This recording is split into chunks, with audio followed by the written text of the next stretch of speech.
Okay, we're not quite in added time. We're going into the last 5 minutes, 10 minutes of the game, as we say in football. And they're the most important ones, because those are the points where you can't lose your concentration. So I'd like to first show you a brief video before we go to our closing panel. And the video is, this is the 100th year anniversary, centenary of the ILO. And the ILO is made up of a tripartite construct of workers and employers and states. So in the spirit, what is interesting about what we're going to see is, remember yesterday we had Ambassador Croquet from the government of France, and he was talking about the Olympics, the Paris Olympics in 2024, and he talked about their social charter. What the video will now show is this spirit of collaboration between Paris 2024, labor, and the legacy that they hope to leave behind in the spirit of employers, governments, and workers working together. So let's roll the film.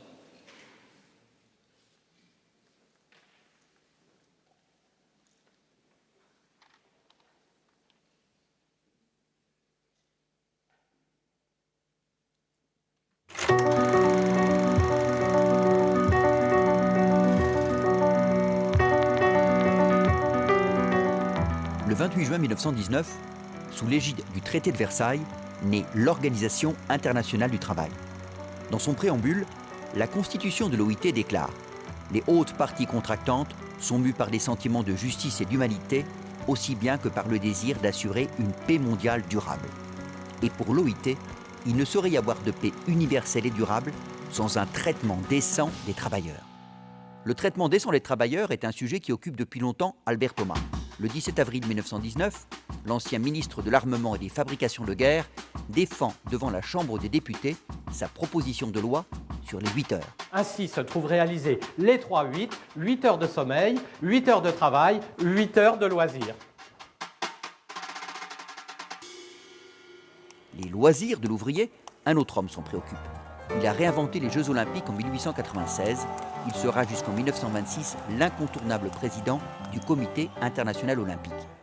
Mais en 1923, le baron Pierre de Coubertin est investi sur un autre sujet.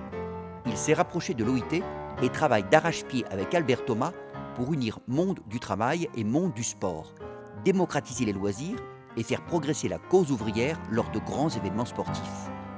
Sans le savoir, les deux hommes posent les bases d'une charte sociale qui verra le jour 100 ans plus tard, au JO de 2024, à Paris.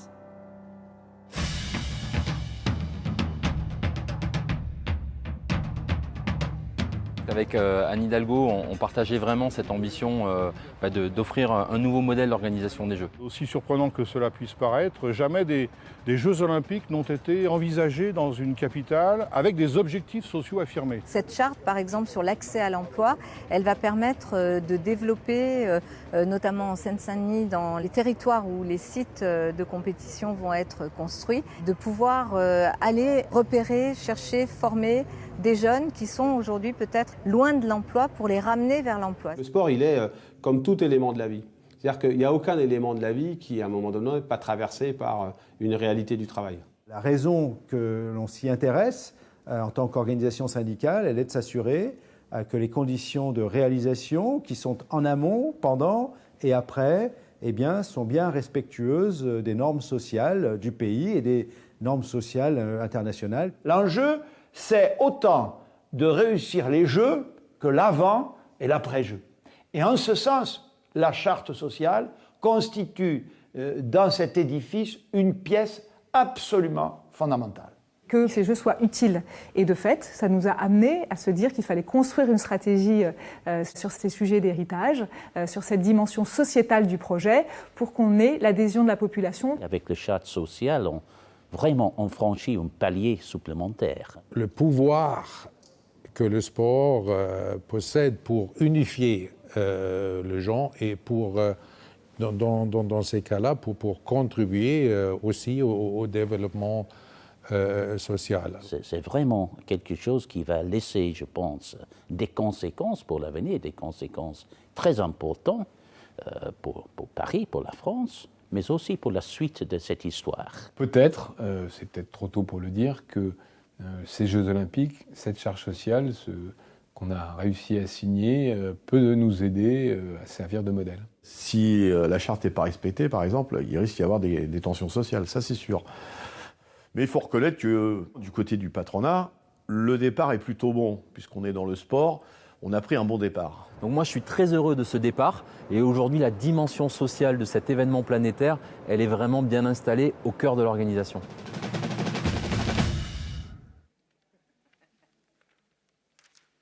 Thank you for that. So it is only fitting that we conclude the Sporting Chance Forum by having our final group, and I'd like to invite Pascale Baeriswyl, the Secretary of State for the Government of Switzerland, Moussa Oumarou, the Deputy Director General for Field Operations and Partnership at the International Labour Organization, Matthias Thorns, Deputy Secretary General of the International Organization of Employers, Tim Noonan, the Director of Global Campaigns for the International Trade Union, and Mary Robinson, the Chair of the Center for Sport and Human Rights. Let's just sit in order. Go ahead. Thank you.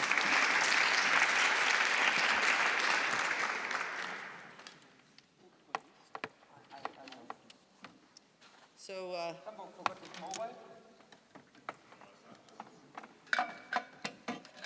put it up there. There we go. So we'd like to start by giving la parole en français to our host for not only where the center is based, which is in Geneva in the beautiful country of Switzerland, but where we're all here today. Pascale, it is our pleasure to have you close the forum.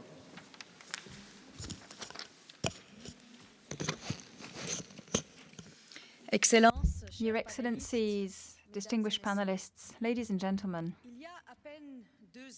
barely 2 years ago, but a stone's throw from here, the stakeholders of the Mega Sporting Events platform committed to do all they could to establish a Centre for Sport and Human Rights. This centre has now become a bricks-and-mortar reality, and we are proud of hosting it here in Geneva.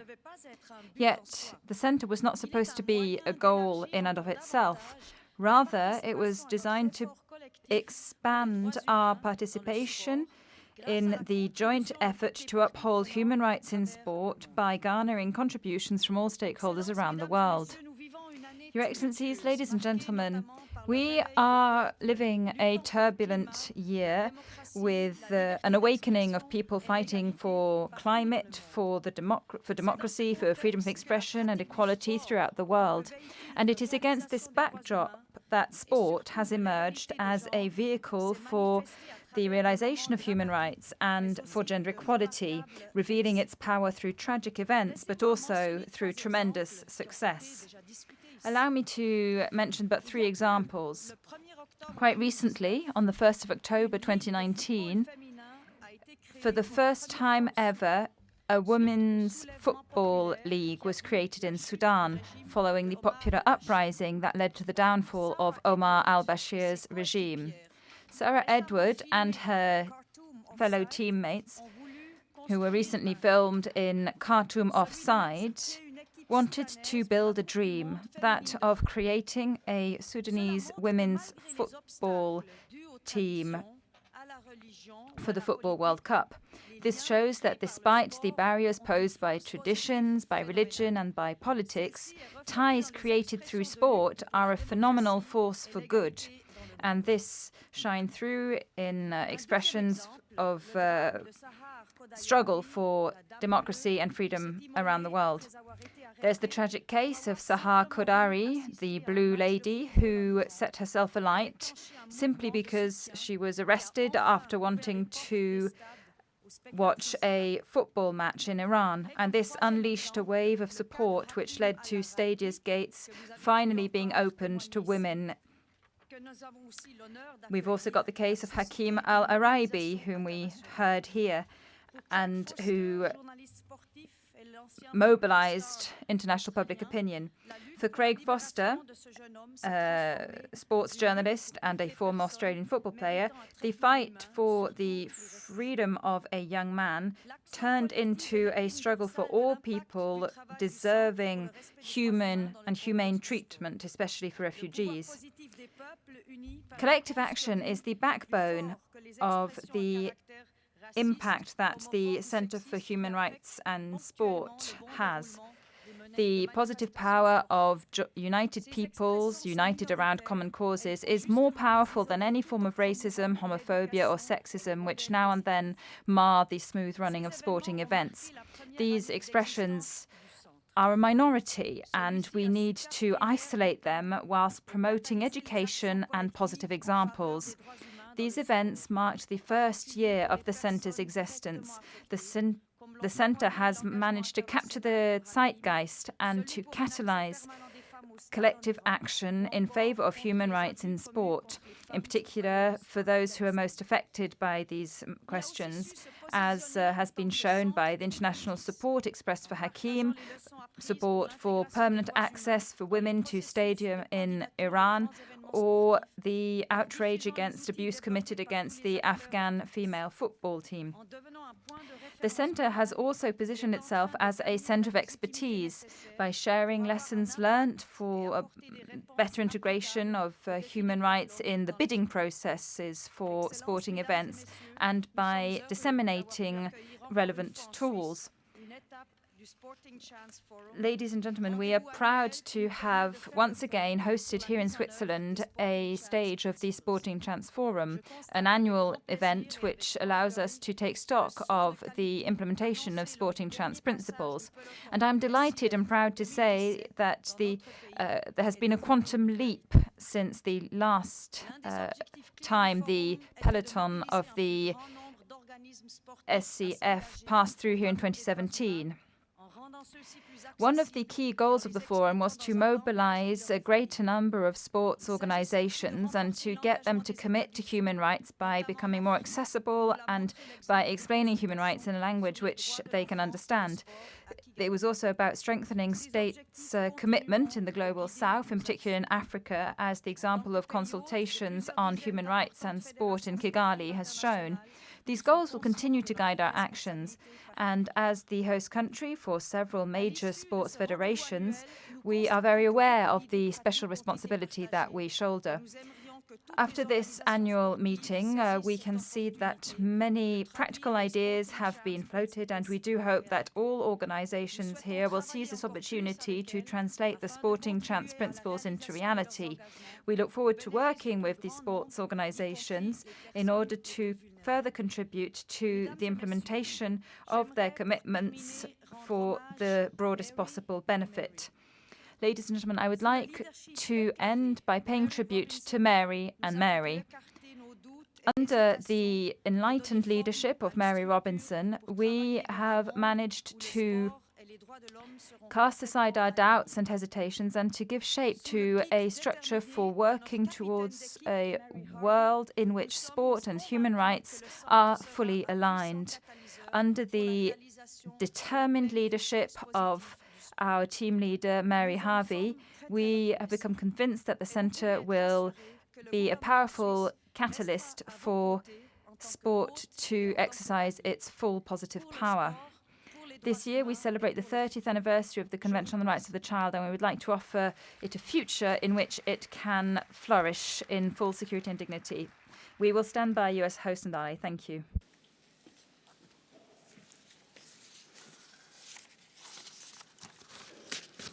Madame la représentante. distinguished representative of the Swiss government, ladies and gentlemen, dear friends and members of international organizations, I would like to start by paying tribute to Mary Robinson, the former President of Ireland, as you are surely aware, and who is also at the head of the Centre for Sport and Human Rights. And my greetings also to our other Mary here present. Now that I've finished with protocol, it is a great pleasure for me to be here to close this wonderful forum with you. My thanks go to the ILO, my organization, and to all those who have contributed to the organization of this forum. I'd like to thank the United Nations here in Geneva, who took up the baton after UNESCO to host this forum. I see this as clear evidence of the United Nations' commitment to this center and support, which is also manifested by the Office of the High Commissioners for Human Rights.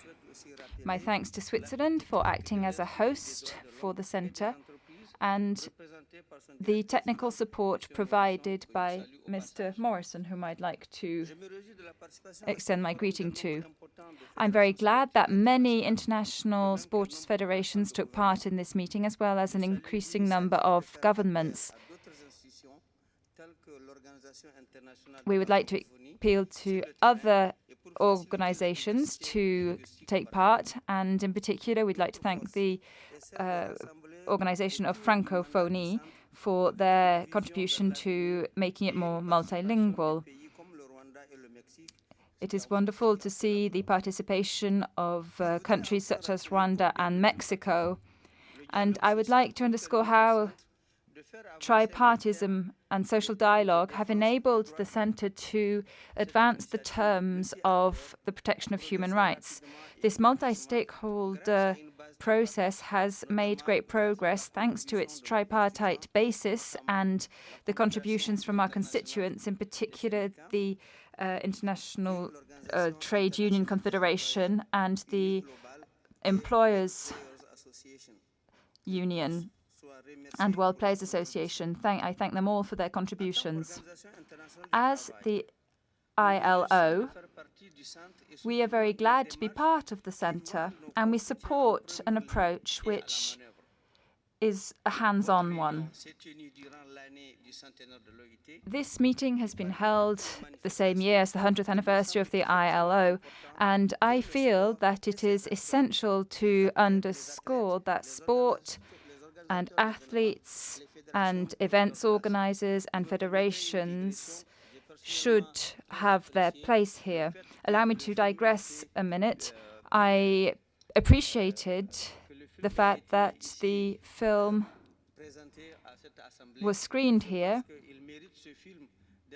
and I believe that this film should also be shown elsewhere, because it really shows that the fact of combining human rights and sport is actually an idea that dates back 100 years.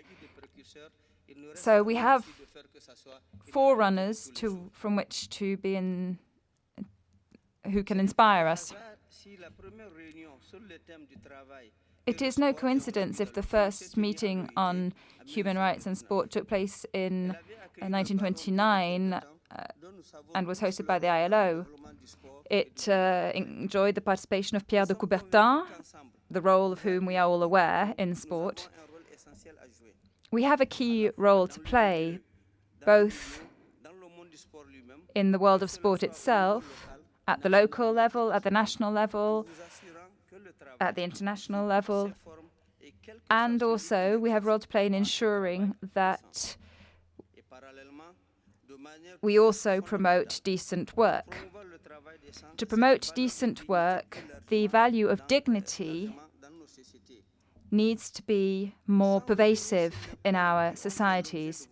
Without coming back to all that was said during the debates, allow me to insist on how important it is to pursue our cooperation. Ladies and gentlemen, there are 4 cross-cutting themes which need to hold centre stage in our reflections. First of all, human rights and the fundamental right to decent work in sports value chains. Secondly, capacity and building and skill building in major sports. Thirdly, the conditions for athletes. And fourth, the code of honour of sport. This approach is absolutely essential because it helps sport to continue evolving towards greater transparency. It also means that sport becomes part and parcel of sustainable development.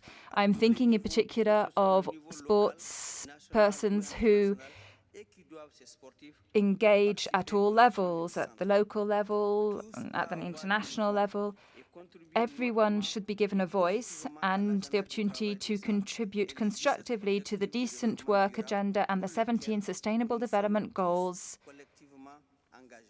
to which we are all committed. This work is in line with the Kazan State Declaration of 2017 on sport and physical education, a declaration that was adopted by the international community as a whole. Allow me to highlight the main milestones. First of all, the dialogue on the impact of sport indicators, which took place on the 20th of November 2019, so very recently, and this was at the initiative of the Commonwealth and UNESCO and their working group. The next meeting is the Global Forum on Decent Work and Sport, which will be organized here in Geneva on the 20th and 22nd of January, organized by the ILO. Decent work, in particular for athletes, will be at the heart of the discussion. The forum will be a sectoral tripartite meeting, the content of which was decided by the ILO's executive board. My thanks once again to Mary Robinson for her leadership. Without her leadership, we could not have made the headway we have made. And I'd like to thank you all for your respective contributions. The Centre for Sport and Human Rights is finding its place between the world of sport and international institutions and human rights advocates and decent work advocates and beyond. And we can only rejoice at that. Ladies and gentlemen, on that note, thank you for your kind attention.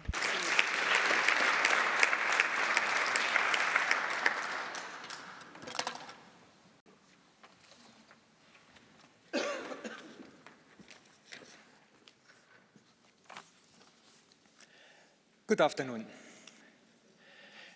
The forum in the last 2 days, and I must also say the Advisory Council Wednesday, has shown what the Centre has achieved in the last year, what the stakeholders of the Centre have achieved in the last year, but also how much work is still in front of us.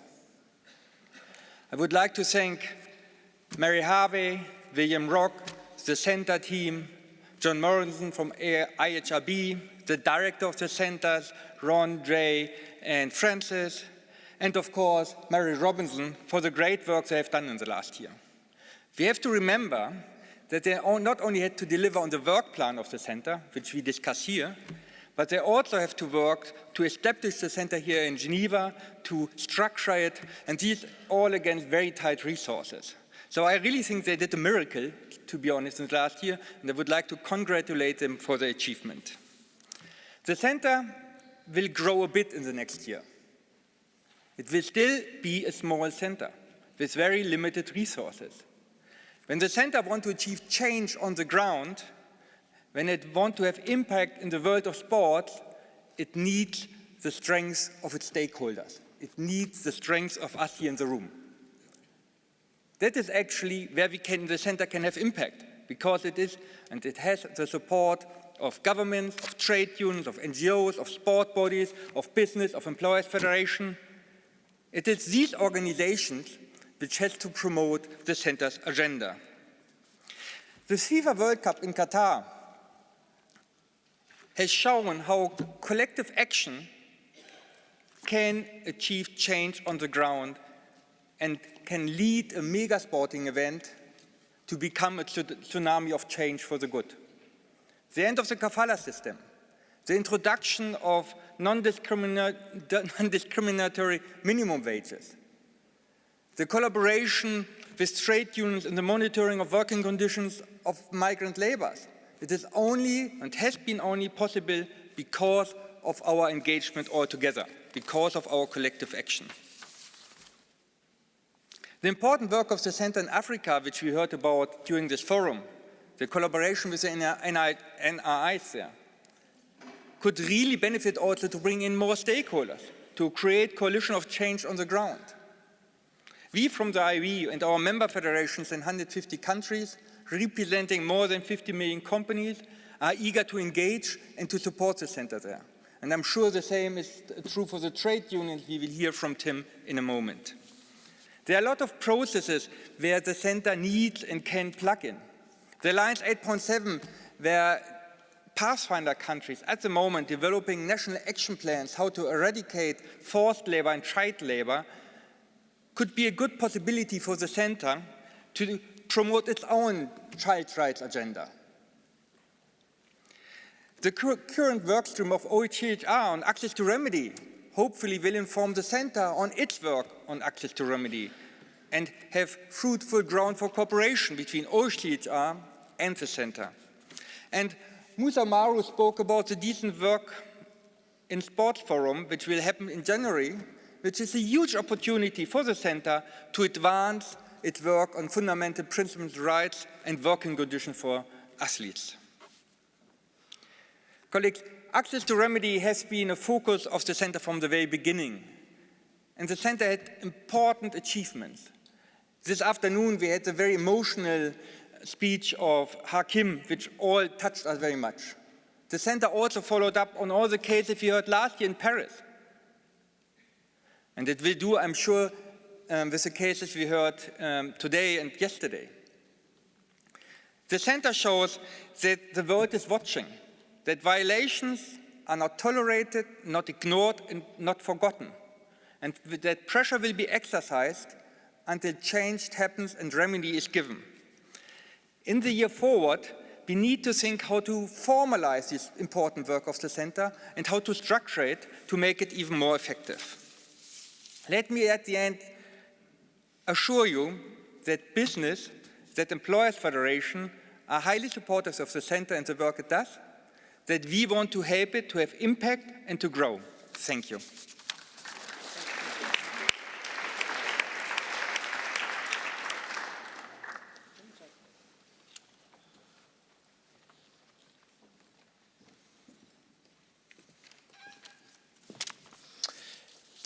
Colleagues, I'd like to start by endorsing the remarks and the thanks that have been expressed by the previous speakers on this panel, and I won't need to repeat them in order to save time.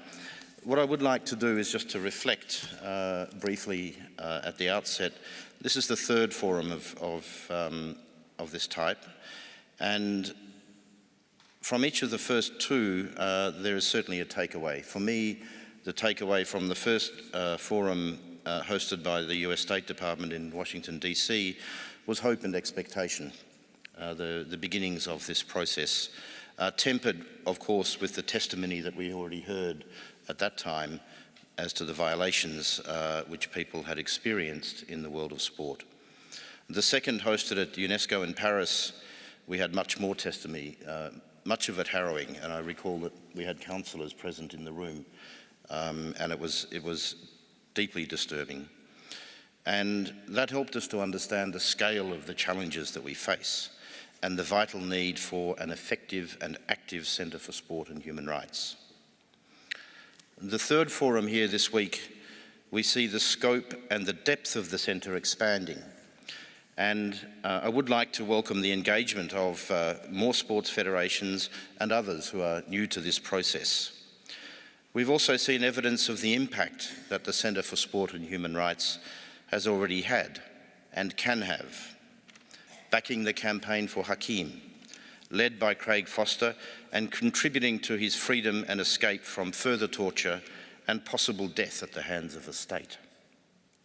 Exposing the violations of the rights of Iranian football fans, and of Afghan women players, and advocating and getting remedy for them, lifting the agenda of human rights in sport in all its aspects in every continent. And here we welcome the expanding geographical footprint of the work of the Centre as well. And I want to acknowledge all those who are joining this common effort. We've also heard further testimony of the ignorance by some of the importance of human rights in sport. We've heard of the active opposition of powerful people to this agenda. People of power who are determined to maintain their absolute power over athletes, fans, and all the others who build the stadiums, the workers who produce the merchandise, and who deliver the sports event. The people whose work generates a $1 trillion per year industry, a huge global industry of sport, more than 1% of the global economy. And this industry does not exist in isolation, and it cannot continue to exist in an exceptionalist way. It is part and parcel of the global economy with just the same obligations under the rule of law. No more backrooms for the systematic abuse of women footballers, no more grooming of athletes, boys and girls, no more impunity. We know that human rights and the rule of law are under extreme challenge in many places, including in some of the most successful sporting countries in the world. Zaid Ra'ad al-Hussein asked yesterday if we could get 100 million people onto the streets for human rights. In a way, we have. I'm pretty sure that public mobilisations for climate justice, for human rights, for economic justice, women's rights and so on will have brought near to 100 million people onto the public streets around the world this year. For some, the repression of public demonstrations of that demand for rights costs their lives. Worldwide, this week alone, around 300 people have been killed in demonstrations, people simply seeking justice and their rights. Elsewhere, the fundamental rights to protest and advocate are respected by the authorities. The world of sport, the industry of sport, has always had a choice. Will the holders of power be held to account? Will they accept their responsibilities? Or will their power over people's lives remain absolute? With the Centre for Sport and Human Rights, there's no longer any excuse to fall on the wrong side of that choice. No longer any excuse, no longer anywhere to hide. This week we've heard broadcasters telling the story to the world, sponsors and companies joining and supporting the movement, our own civil society Sport and Rights Alliance advocating, campaigning and engaging in joint solutions. Federations taking their responsibilities seriously.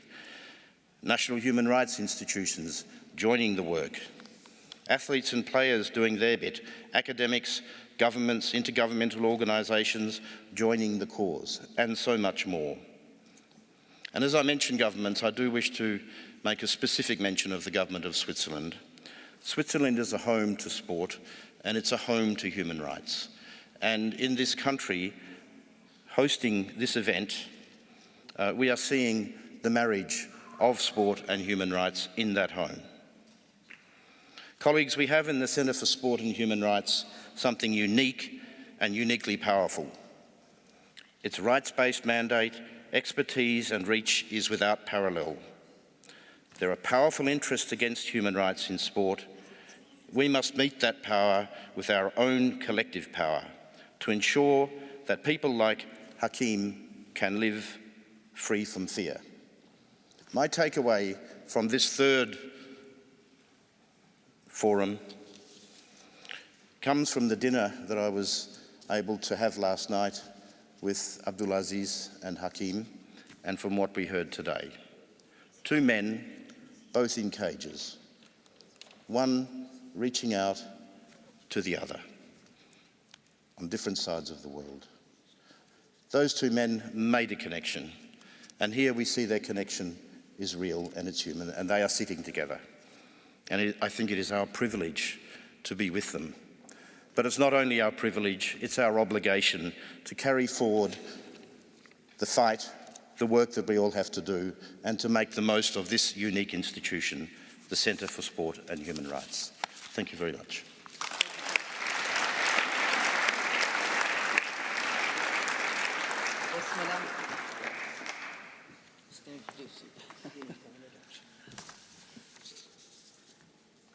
It's hard to listen to 1, 2, 3, 4, 5 speeches and sit and still be alert. But I'll try to shorten some of my remarks because I agree so much with much of what was said, but not one thing. I want to correct Tim. This is the 4th forum. The first was in Washington in 2016. The second was in Geneva in 2017. The third was in Paris in 2018. And this is the 4th. So that's my takeaway. And I was very sorry not to be able to be here yesterday, but I've been very impressed by the quality of today's sessions. In fact, as I came into the room, I felt an extraordinary pride in the fact that the centre has become mature. It was almost as if we'd been here for 10 years, not in our 4th year of the Sporting Chance Forum. There was a sense, you had 2 rapporteurs, UN child experts on the panel. There was a real sense that there was a learning from last year. We said in Paris we would give youth a voice. We gave youth a voice, and I think that voice was very well taken by the young who spoke. And we heard, as has been said, a remarkable and moving story from Hakim Al-Arabi, interviewed and in conversation with Craig Foster, a powerful story of a reminder of why the sport and human rights communities need each other and why we must continue to build bridges and deepen relationships to address ongoing threats to human rights around the world. We all recognise, and indeed as Chair of the Elders, I'm particularly concerned that the global situation we face today is dangerous on multiple levels. Growing authoritarian impulses by some government leaders, shrinking space for civil society in many countries, grave threats against brave women and men who defend human rights in their communities, ongoing discrimination and intolerance against migrants and others who are perceived to be outsiders or just the other, as well as growing impacts of the climate crisis that threaten the lives of millions today and many more in years to come. And these challenges do require government leadership, and we're seeing a government leadership, particularly by the Swiss government, as has rightly been acknowledged, in the way in which this centre developed. And I have a strong hope that actually we'll broaden the range of governments and make it also more global over the coming years in support of the centre. As I often say, and I'm quoting the first Chair of the Elders, my good friend and dear, beloved friend Desmond Tutu, I am a prisoner of hope. And I truly believe that in the midst of our current bumpy time and even chaos, we have opportunities for great creativity, as we've seen already at this forum. As I said last year when we met in Paris, there's undoubtedly a huge opportunity to advance the human rights agenda through sport. We need to use every tool that we have available to convey the importance of human rights, especially to young people. And I'm convinced that this forum and all of your work individually and collectively can do just that. But we know as well that there is much still to be done to match the inspiration of sport with reality. Sports organisations that commit to positive action, and we heard quite a lot of that on the second panel, particularly this morning, need our support to undertake needed reforms, to build their own human rights capacities, and to take full responsibility for societal impacts. And I'm pleased that so many more representatives of sports bodies participated in this year's forum. That's an encouraging sign of their interest and their willingness to learn and to collaborate, and we must build on that in the years ahead. It has been a great honour to serve as the founding chair, if you like, of this Centre for Sport and Human Rights. I will be stepping down, as many of you know, during the coming year when a new chair is appointed next year. And at the same time, I will always have an interest in any baby that I've been involved with. And this baby has grown into quite a mature, more than teenager, I think, at this stage. So allow me to thank you all who have been involved in the important work that has been achieved since the Centre was officially launched in June of last year in Paris, in our third year, Tim. And I'm truly impressed by the ambitious aims we've set for ourselves and by the growing multi-stakeholder coalition that is supporting the Centre through its Advisory Council. I know we all value the fact that the Centre is an independent organisation and is committed to providing a safe space for constructive and respectful dialogue and joint action focused on people who are affected by sport most directly, including athletes, children, it is the 30th anniversary of the rights of the child, workers, fans and communities. And let's build on that spirit and that mission. So let me conclude by saying what I expect of all of you. What I expect of all of you.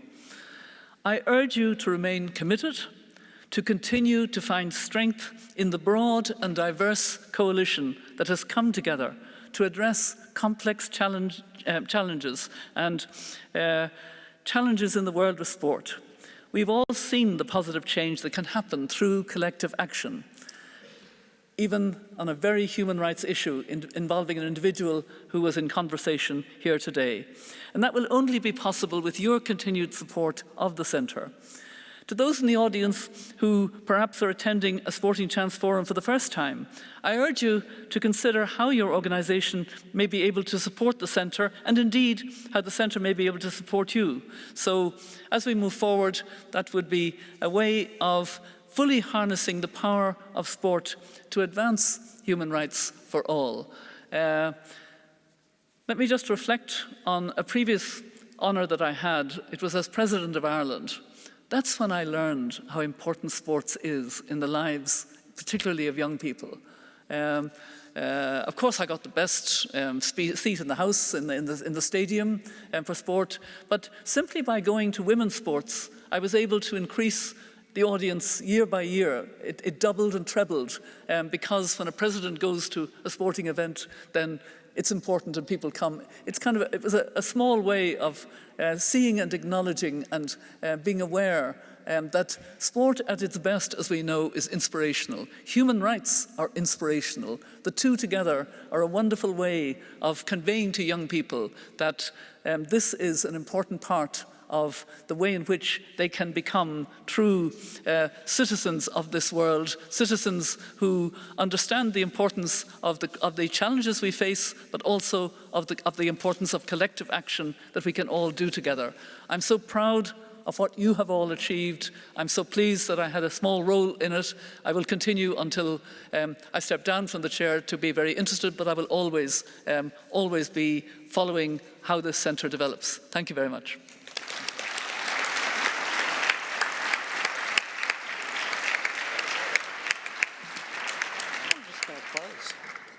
So here we are.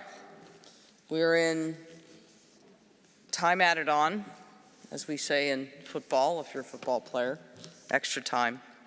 I'd like to thank this incredible group of supporters for the center. Our hosts, the group that is represented up here, are some of the founding members of the Center for Sport and Human Rights. I have my human rights flag here. Mary Robinson is carrying the flag as the previous High Commissioner for the Office of the High Commissioner for Human Rights. So one of the things that makes the center special, look where we are. We're in this magnificent room that's the Human Rights Chamber. It's where the Human Rights Council meets. And we're here because our founding members, our key UN agencies, the ILO, ITUC, the IOE, the Office of the High Commissioner, UNESCO, and others. And we're grateful for it, and we're also grateful for the government of Switzerland, who has been so incredibly supportive the entire time the center's been incubated and we reside here. In this year's forum, we set out to do several things. And now here is where we reflect on, did we do it? Did we accomplish what we set out to do? As a former athlete, you're sort of very outcome focused, right? How do you get to where you need to be, and did we get there? So we set out to do several things this year. We set out to talk about collective action, right? So how do we make progress on human rights through working together to accomplish something that we could probably not do by ourselves? Secondly, we wanted to engage more sports governing bodies. We're a little too football heavy, I'm not helping. And we wanted to reach out and lend a hand and a hand up to sports bodies, particularly those up the road, or up the lake, I should say, in Lausanne. We wanted to engage global governments. We're at the United Nations, so every government has a seat here, but also to bring in more governments, because it's important, as Mary Robinson mentioned, that we are a global center for sport and human rights, which means from all over the world, we need to have representation. So we tried this year to bring in our brothers and sisters from different parts of the globe. We wanted to finally present and talk about affected groups, the people, and just who are they? People affected by human rights harms in sport or through sporting activities. We wanted to hopefully show examples of how those groups are critical to consult when you're trying to figure out how to make progress in human rights in sports, be it making policies or implementation or solving problems. Whether you're a sports body or a government or the Center for Sport and Human Rights, that talking to the people that are actually affected, have been affected or could be affected by policies that you make is critical to finding solutions and making progress. So I hope we accomplished that this year. That was what we set out to do. I hope we did it. And it is with regret and gratitude, both, that we now come to the end of the Sporting Chance Forum, the 4th edition of the Sporting Chance Forum. But before I do, I want to thank a group, because I'm the one standing up here in the pink jacket, but really I am only as good as the team that I work with. So I would like the staff of the Center for Sport and Human Rights to stand up. All while I stand up. David Rutherford, stand up.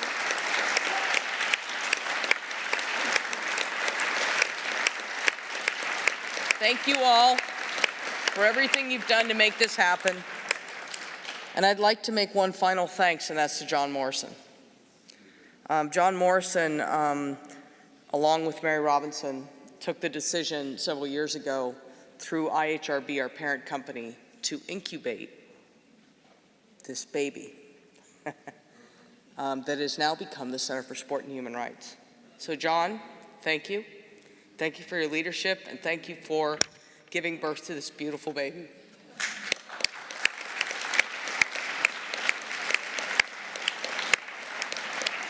Thank you all for coming from far and away to support the center, and we look forward to welcoming you back, probably in another part of the world, probably perhaps west of here. We are looking to perhaps be in the continent, off the continent of Europe next year, in the Americas, or in Asia, because we want to bring the Center for Sport and Human Rights and our work to all parts of the world. Thank you for your support of the center, and we now wish you a wonderful trip home to wherever it is you will go back to. Thank you. I like the